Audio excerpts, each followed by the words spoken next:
Good afternoon and welcome to Lunchtime Business. Myself, Kevin, I run a business called Business by Design, where we help people advance their personal performance. And as per usual, every Friday we are joined by the amazing Pieter Gruenbaum, who is going to be sharing some really awesome information. Pieter, you're a business and transformational coach. Welcome to the show, and thanks for joining us today. Hi, good afternoon, Kevin. Yeah, thanks for the opportunity once again. Thanks, and I'm looking forward to this, just to share some of the main information regarding business. It's always awesome to be sharing what we know with people so that they can better themselves. You in that business, I'm in that business, and it's awesome to see the results in the end. Yeah, all so right. Pieter, we've sort of had a nice series of where you've taken us on a tiered approach on laying some really nice foundations and everything. Don't you want to recap so everyone listening and watching out there can sort of follow on from where we left off? Yeah, that will be a pleasure. All right, let's just recap a little bit where we were the past few weeks. And I encourage people to really go back and go listen and view what we've done, the few videos that we've did before. So let's recap. We started off step 1 of the 6 steps to get to massive results in your business. Now, the first step is called mastery. And yeah, today I'm going back a little bit old school and using the flip chart. So for me, that's also nice to do sometimes. Right, so step 1, mastery, we discussed destination mastery. Where are you going? How to get there, your vision, your mission, and culture. We discussed money mastery on the cash flow and how to manage that and the results and all the information that you need, because what you don't know, you don't manage or you can't manage. Yeah. Right, and today I would like to finish off with mastery, with time management and delivery mastery. So with further ado, if you don't mind, let me just flip over. So time, all of us, doesn't matter where you are, who you are, wherever in the world, we've got 86,400 seconds per day. That boils down to 24 hours a day. All right, so the question I want to ask, can we add or even subtract on 86,400 seconds? As human beings, we cannot do that. It would be fantastic if we could, though. You know, if we could just add a couple of hours there, you know, we'd get so much more done. Absolutely, and we always say, but time flies and time stands still, and things like that. Unfortunately, that's not happening. That's what we've got, and we need to actually use that to our benefit to the fullest. So seeing that we can't add to time or subtract or let time stand still, people say that we manage time. Can we really manage time? No. I'm of the opinion, no, we can't. I'm of the opinion and that we must manage ourselves. We are the people that's utilizing this time to our benefit. So we have to manage ourselves. So we need to put ourselves in this time capsule.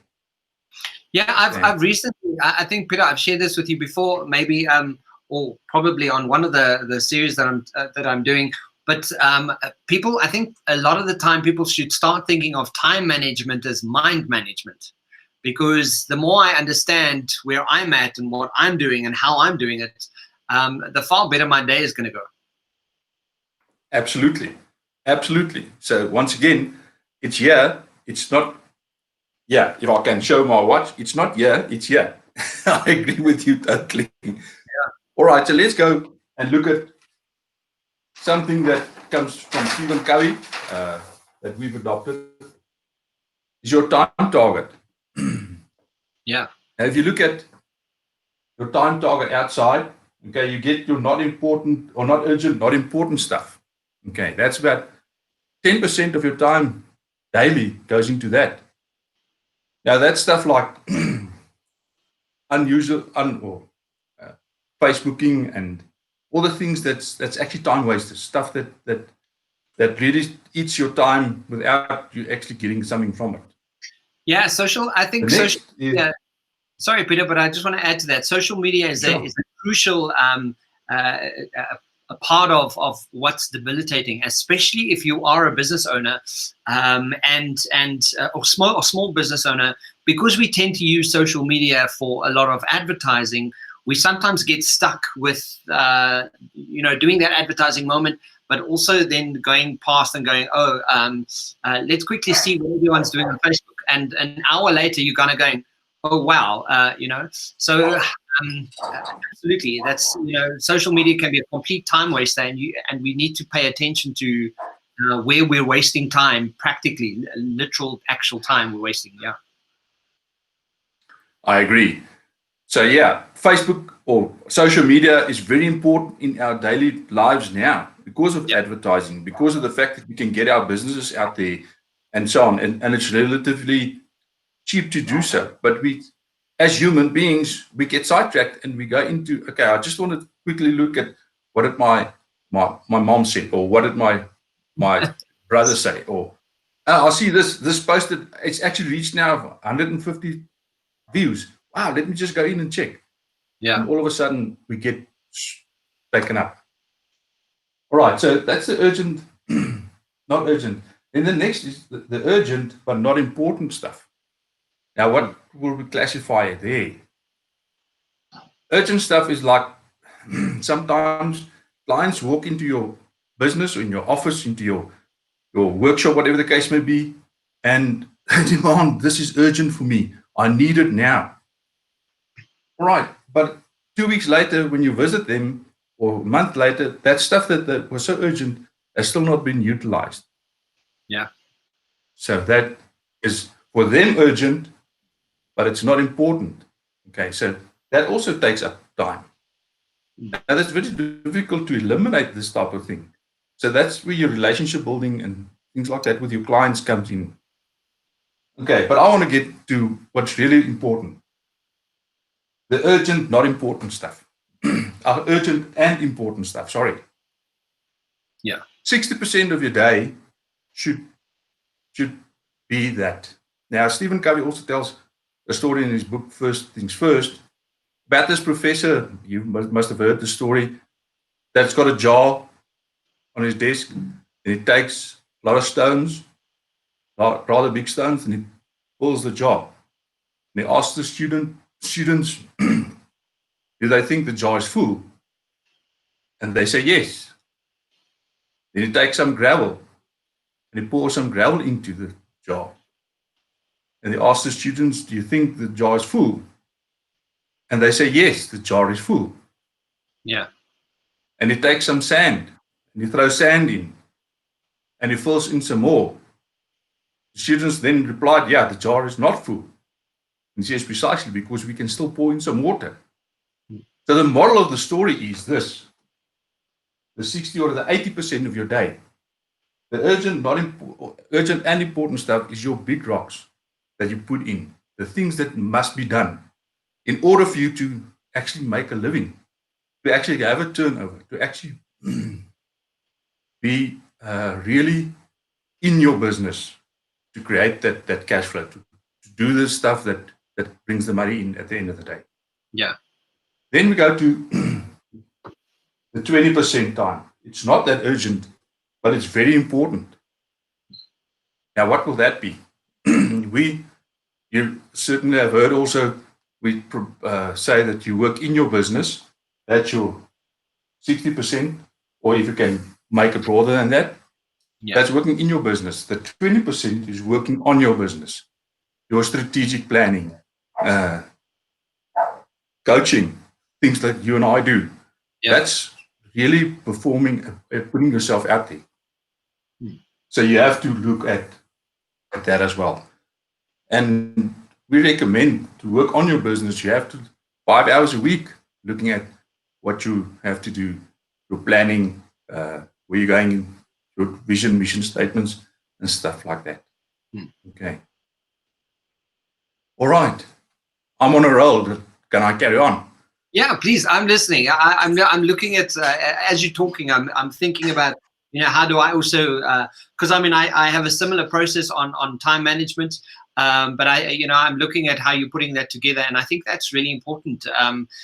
Sometimes we get caught up on the urgent but not important things, and we get sidetracked. I mean, I do it. I sometimes get to a point where I'm going, okay, stop. How much time have I spent on this? I have to actually be aware of what I'm doing with my time. And for me, a practical tool on getting stuff done and keeping things flowing is I literally have a timer on my watch, and I time myself. And I go, okay, cool. How much time am I going to dedicate on doing social media? And I literally time myself, and I kick into gear. And once my timer goes, I'm like, okay, cool, stop. What are the next things on my priority list that I need to get done today? Because if you don't actively get involved with your own time management, and the funniest thing is, this is wisdom of the ages. People have been talking about time management for the last 60 years, but yet we still get caught up in a place where we really don't pay attention to it, and we think, I know I should keep a diary, and I know I should be managing my time effectively. But one of my key points to sharing valuable information is there is a very big difference between having knowledge and actioning knowledge. There is a massive difference. And a lot of people know about time management or mind management. A lot of people don't action that. So Absolutely. This may seem like a reiteration and a re-emphasis on practical things that businesses need to do, but knowing about something and actioning it is two different things. Absolutely. All right. Yeah, so let's go on. And how do we try and manage this? Okay.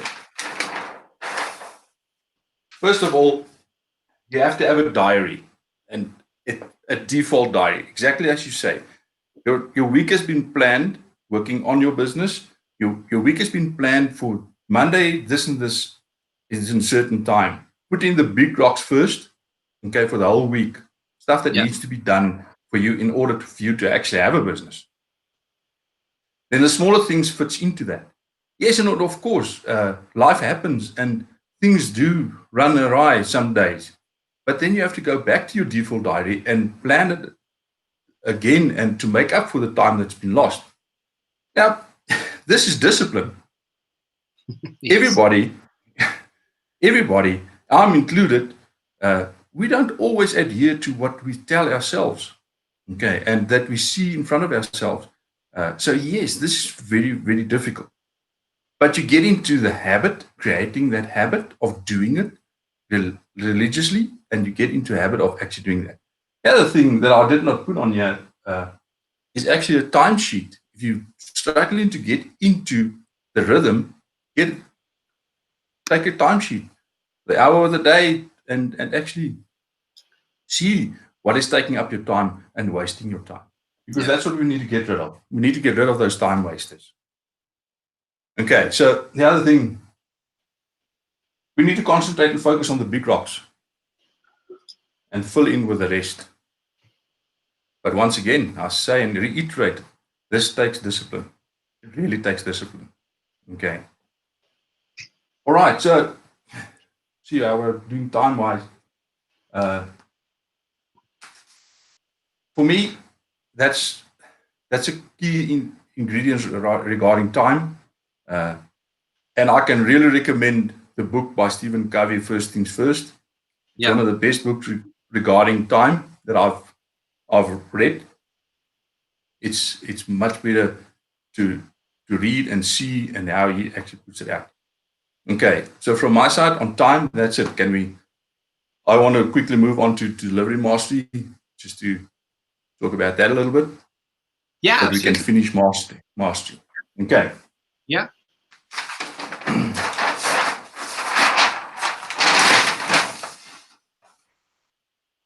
All right, when it comes to delivery, delivering a service, delivering goods, delivering anything, doesn't matter. Okay. One of the key ingredients for me is you must under-promise and over-deliver. Yeah. So what do I mean by that? What I mean by that is when you're manufacturing something and there's an order for in a 2-week delivery time, and you know that because of the shortage of materials and stuff that you're not going to deliver in 2 weeks, but only in 3 weeks. Okay. You have to actually negotiate that and come to the end that you will deliver in 3 weeks. Now, some clients say, but they've got a breakdown and needs to be this and that and the others. Yeah, by all means. But you still have to negotiate that with your client. Yeah. And if you can deliver then on 2 weeks, what do you do? Under promise, I will deliver in 3 weeks, but you deliver in 2 weeks. All of a sudden, the client is much more impressed. You are impressed with what you've done. Everybody is much more happier. Okay. So yeah, that's what we talk about. Under promise, over deliver. Delivery to me is also, it's a promise that you make to your client, your customer, that the end result will be what they want. They want a certain result, and you promise that you will deliver that at the end of the day. Now, there's systems and there's everything that one can implement to do that and deliver. Communication, once again, if you can't deliver on time, you have to communicate as quickly and as early as possible to your clients in order to keep that relationship up and running. Okay. I really don't want to go into delivery that much because that's it, basically, as a basis of what you can do. I also think, part of delivery is creating a bit of credibility for yourself. How you end up delivering any service to anybody will essentially speak on behalf of how you do as a business, as an entrepreneur, as a businessman, as a salesperson. If you do under promise and over deliver, you create a wow expectation, and that's really creates a good impression, and people absolutely come back to you because you're doing that. I just want to look at precisely. One of the things I have on my list here is some of the very successful traits of business people is the insatiable desire for money and success. There's no room for complacency or being content. And I think that ties very well into what you're saying with regards to your discipline. A lot of the time people get to that point where they start something because they're eager, and then they get to a point where it's kind of going, okay, well, I'm getting a lot of no's and a lot of no's, and essentially you got to keep that complacency and being content at bay, and be disciplined to take the time to do what you need to do and get done on a day-to-day basis. But thank you, Peter. I think that's useful and definitely reiteration of something we need to actually practice. For next week, we're going to move on to the next phase. What does that look like? All right. The next phase, step 2, is your niche or the marketing, where we get into more marketing. What is a USP and a guarantee, and why should we have these things in place so that we can market ourselves? So that's the next step. Looking forward to that. Fantastic. Thank you, Peter. The featuring program for today's show is the EML program by Business by Design. The EML is an effective motivational leadership program with methods of motivation, the process of motivation, self-esteem needs, leading the way to change, and so much more. If you want more information about that, guys, go and check it out on the Business by Design website. And I'm going to leave you with a nice quote from a fellow coach of mine, Lisette Forkfane. What you aren't changing, you're choosing. Remember that. Thank you very much. Thanks, Peter. Thanks for joining us. And we look forward to next week's conversation. Yeah, thanks, Kevin. All the best. Enjoy, guys. Thank you Keep so much. safe. Have a good one. Chat to you later. Bye. Cheers.